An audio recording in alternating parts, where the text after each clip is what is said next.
Welcome to the MMR, aka Mile Marker Review podcast for poets and storytellers from Cowley College.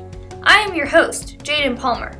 Every couple of months, we will bring you poems and creative short stories that have been submitted and chosen by yours truly.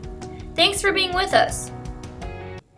Poets and storytellers are the keepers of all that is needed to get through the darkness and into the light during the tough times we live through, Marla Cervantes, director of the Creative Writing Program, tells us. They can oftentimes put into words what a community feels but cannot express.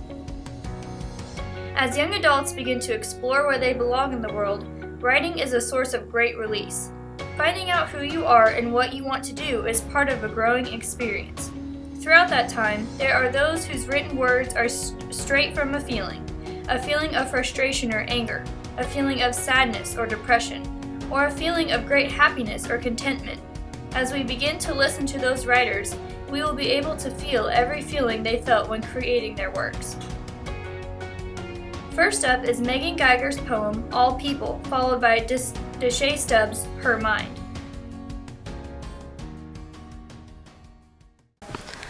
All people are a bit weird, but that's okay because I wouldn't want it any other way. I don't think that we should all be normal. Each person has their quirks, for I have a few too. God made us each unique, and I think He knew what He was doing. I like myself most of the time. Sometimes I'll just be getting used to me, but I keep changing myself. Life is finicky like that. Maybe that's what keeps me on my feet. It's never the same each day. Oh, I wish I were consistent. Some people are. I learned quickly that I would struggle. I rarely have friendships that last. I hope she lasts. Time will tell, I suppose. I should be fine, unless I mess up. It is very likely that I will. What can I say except, you see, I am odd. Like a zipper, I am up and down and sometimes stuck. On the outside, she is always full of sunshine and happiness.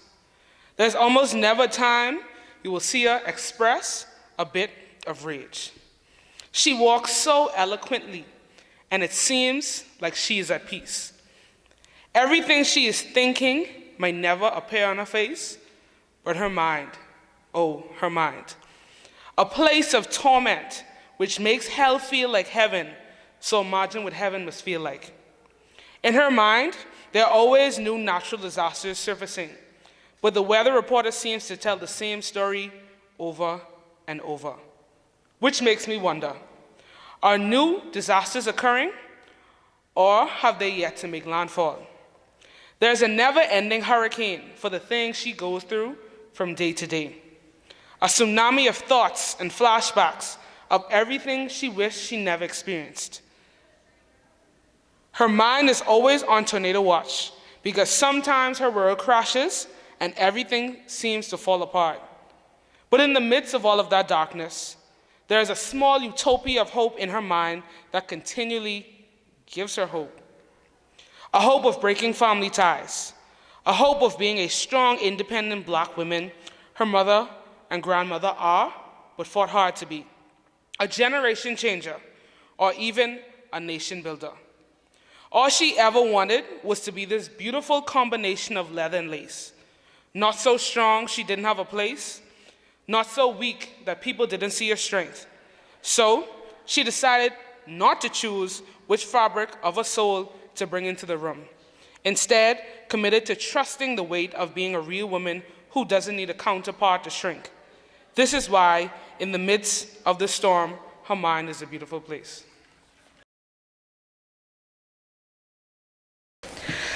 Dragon fruit, oh dragon fruit, how I always hoped to try you. I spent years imagining just what you would taste like. Juicy and flavorful, oh so delicious. Then the fateful summer day came. My dreams of you crushed, thrown across the room. Disappointment was all you brought. Oh, how I feel betrayed. Exotic name, fiery style, yet a bland old taste, nothing more.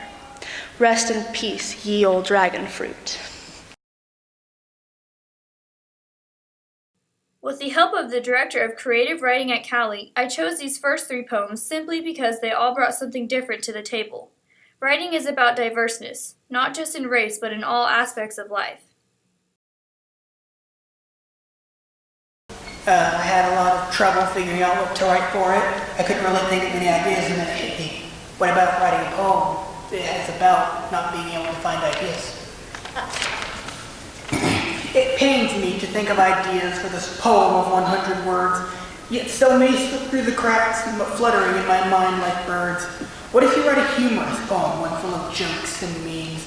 Or what about an epic tale, one that fulfills hopes and dreams? What if you write a scary story, one that's full of jumps and frights?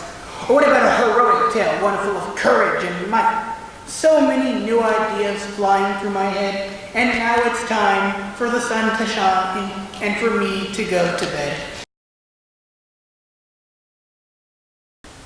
Gone, gone, gone. Is that how life's supposed to be? You meet a person one day, they're gone the next. Is this how God planned it? If so, I would think him a very sadistic God, causing people, me, the pain of meeting someone and then tearing them away. And I don't mean just tearing away as in death. I mean as tearing away as in gone. Gone from my life, meant to be forgotten. But I never forget. I never forget the way Erica would smile at me in the 2nd grade. I never forget the way my mom's tears hit my hair in the 3rd grade. I never forget the way Linda gently hugged me in the 7th grade. I never forget the way Samantha's gentle laugh always lifted my spirits in the 8th grade. I never forget the way Micah used his hands as he talked, waving them around in elaborate motions, like he had a plan and practiced them beforehand, but we all know he didn't. I never forget. And that's the problem, isn't it? I can't forget, so I just have these people, these wonderful people floating around in my mind. Everything reminds me of them. The roses in my backyard, the ones I just planted, those were Tatum's favorite. I might have to get rid of them.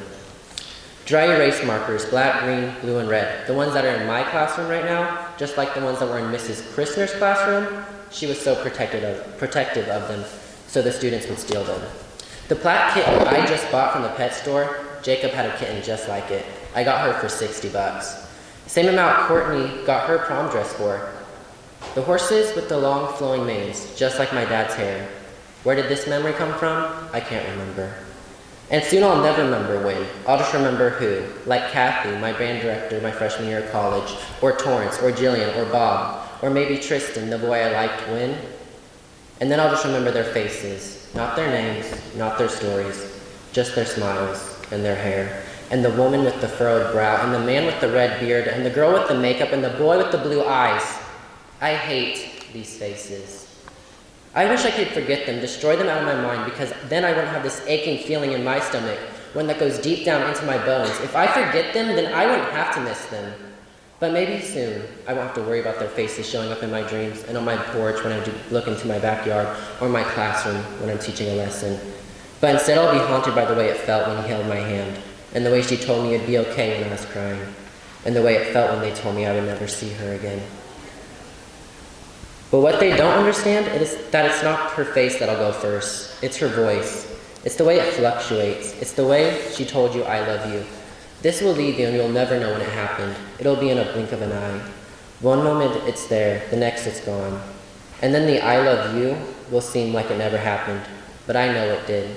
Because when I look into the mirror and see my eyes, her eyes, I hear her voice, and it's clear as day. I love you.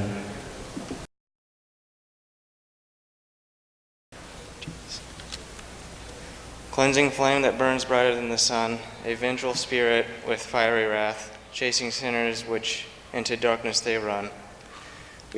He walks down a shadowy, twisted path, flames within, born of void, plunged in darkness. Deep within, their cries echo within flames, extinguishing darkness, leaving coldness. They fall to the pit, losing many flames. He continues on with dark flames seething, until no screams remain within the void. Further on, he journeys deeper, seeking a life of joy his soul remains devoid. Deeper into the void he keeps searching. Further down, sins continue their marching. So I do a lot of multitasking, and I wrote this while I was taking a bath. So, do you ever feel like drowning, gasping for breath, trapped, unable to escape? Is this what life is? Am I wasting my time? This is not what I want. But what do I want? I'm drowning, rapidly losing time, trapped. Is this the life that I can't escape? I aim to escape, that's what I want. A life drowning in happiness, trapped in a blissful state, a place to spend my time. To have the time and that escape, but alas, I am longing to be free, no longer trapped. A place where I can do what I want, when I want, drowning in the pleasures of life. Instead, I live a life where my time means nothing, drowning in responsibilities that are not mine. To escape, that's the plan. I want to no longer be trapped. I have been trapped for far too long. This is my life, no one else's. What I want should come first. My time should be valued. It is not a crime to escape. In this life, I am drowning. To be trapped all this time, a stolen life, unable to escape. It is simple what I want, breathing and not drowning. He floats, broken like glass, screaming into the void. Children miss their dad, not knowing that he rests in the void. Oh, the times they had, reading and playing together. Now the books lay still, their owner having given into the void. Darker, darker, yet darker, the silence is deafening. A life once wonderful and beautiful, now silenced in the void. Children's eyes shone like stars when they looked upon their father, but even the brightest lights are nothing to the darkness of the void. The computer readings are crazy, erratic, and confused. It isn't like this thing it sees, this phenomenon called the void. His next experiment would be interesting, so he thought, but no amount of science or magic would save him from the void. They have a name for him here, the man who speaks in hands. His tale was fascinating to Tyler, a boy interested in the void. Of course, we all know a void to be a thing of emptiness, a thing of loneliness. What Tyler has done with his piece is use the repetition of the word void to walk us through a story of all things plunging into the void until he cleverly ties it back to himself as a boy named Tyler who was interested in the void. The first poem I'm going to present tonight doesn't really have a title, but the prompt was write about your demons, and in this case I chose anxiety, which is fitting because I'm pretty sure everybody has anxiety right now. Anyway, alright. You made the biggest, most dramatic entrance I'd ever seen. Came into my life when I least expected it. Crashed through my walls, armed and ready to fight. Stole my breath, took everything I craved and shoved it away. Constructed a home deep inside my body and made yourself comfortable. They told me that you live inside everyone, whispering your song until ears young and old, slipping through long stretches of muscle and bone, making everything your puppet. You tell my heart that the outside world looks beautiful, that it should try to escape the confines of my ribcage, that it's powerful enough to burst through a wall of flesh, and that it's only important if I can hear it roaring in my ears and tell my nerves that there is danger, danger, get out, leave. You tell them to create an earthquake, destroy everything, you tease my lungs and throat until they misbehave, constricting, squeezing. There are only 5 people in here, but you tell me it's too crowded, choke me up. I'm choking. It's okay, they repeat in a whisper. It lives inside everyone. And you're laughing, drinking my fragmented breath, high on the thunderous sound of my heartbeat, and I'll dance to your tune, struggling to keep up until the music stops. And your laughter fades, but the chains are still there, waiting to be pulled on again. The darkness is the only thing I have left, the slow fade to nothingness, the numbness. The definition of silence is no sound or noise. My experience has been the exact opposite. The noise is different though. Silence starts as a low rumble with quick flashes of lightning, fleeting glances and blushes. Then the rumbling, now a loud groan, flashes of lightning, the first time his lips touched mine and the passion in that moment. The hand on my cheek, my hand in his curly, unruly, blonde hair, so unruly as to be defying me on purpose. Now it's roaring and all the pain rushes in with the rain. Then it's the first time he touched me, the first time we saw each other for the first time. The love was so clear it was not. Clashes of thunder, louder than anything, louder than even the fighting, louder than even the fear, but not louder than the silence. This one I wrote as a joke because I needed to turn an assignment in and I didn't have anything else to write. So this is an ode to my magic 8-ball. Oh, magic 8-ball, how I depend on thee, solving life's dilemmas since 1950. With 20 possible answers, you are not a novelty. You serve a purpose, you make important life decisions for me. I have asked it 1,000 questions like, should I teach elementary? You may rely on it. Am I good at poetry? Concentrate and ask again. Will I play pinochle next Tuesday? It is certain. I got it for my birthday. The ball is never wrong. It sits there, waiting to convey. It cannot speak, but it knows. It is playing the game with me. It's taunting, waiting, screaming. Ask me.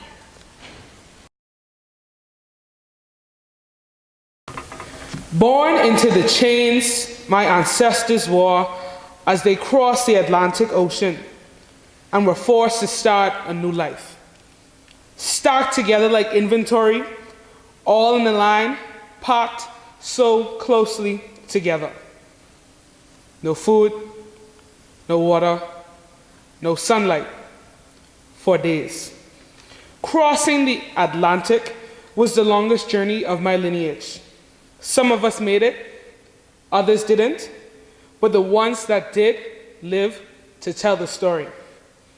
Mothers clenching their fists in their iron chains as they take their last breath trying to give birth. Not just giving birth, but giving birth to a future slave. Sisters on ship decks, sitting on the sides of ships, jumping off with their siblings on their hips because death seems so much better than this hostile environment. Fathers and uncles fighting crew members only to be whipped like Jesus, but they were probably given more than 40 lashes.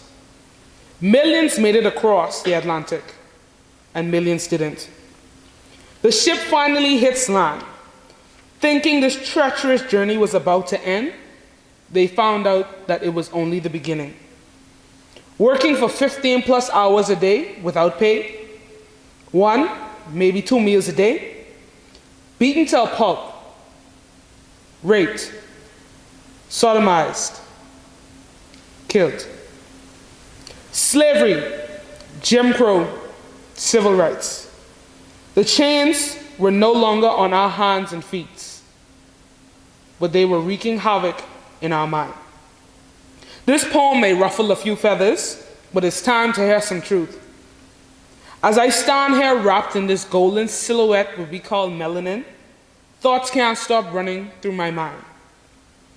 I'm a testament. Well, no, I'm a hope of a slave. I live that hope.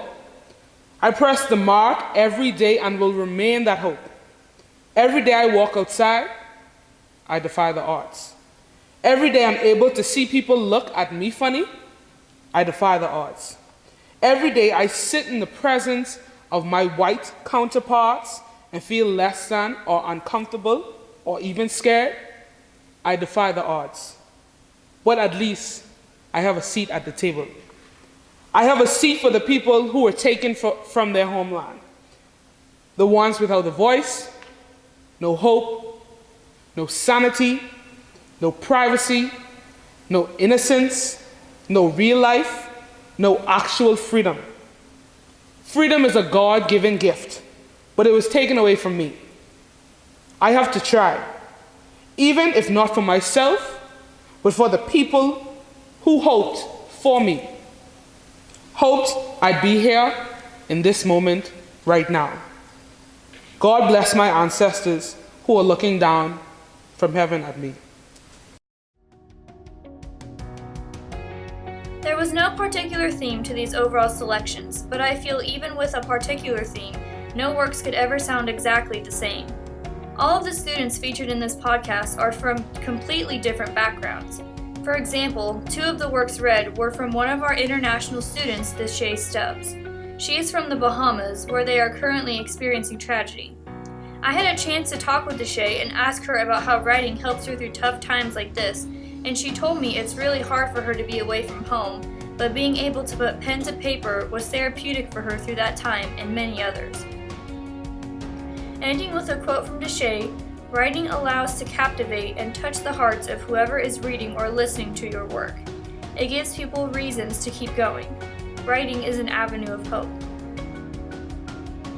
We'd like to thank our producer for this podcast, the ever-creative Meg Smith, and her team member from the Mass Communications Department, Tasia Washington, for filming our production, and then Brandon Olson for providing our audio. We'd also like to thank Shannon Martin, the director of the Burford Theater, for providing a beautiful space for our writers to perform their works. A final thanks to the writers whose works were in our podcast and to Marla Cervantes for directing the creative writing program and Writer's Corner. We hope you enjoyed these selections and hope that you come back for some more amazing works in our later podcasts.